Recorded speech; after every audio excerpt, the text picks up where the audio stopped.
अनि सभामुख महोदय, जुन भूतले कमरेड ओलीलाई छलेको थियो त्यही भूत आज कमरेड बाजालाई पनि छलेको देखिन्छ।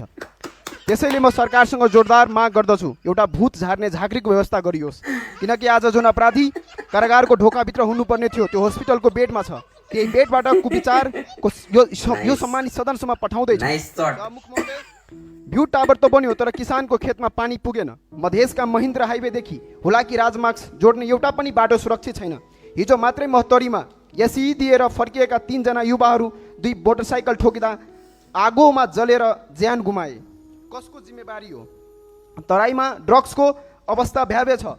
जेनजी आन्दोलन किन भएको थियो? त्यो आन्दोलनको माग, न्याय, समानता र अधिकार कसैले कहिले पनि बिर्सिनु हुँदैन। सभामुख महोदय, यो सरकार त्यही रक्तरञ्जित आन्दोलनको बलिदानमाथि बनेको हो। हैट, हाम्रा जेनजी संसद पुरुषोत्तम यादवले त नि धर्ना सो खुस्किने गरी हाने त हो। अनि बसमे ओली र पूर्व लडाकु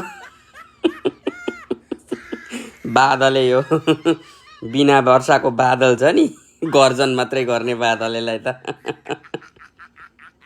ल न एउटा केस पनि लगाइदियो हाल्नु न यो बादलेलाई पनि।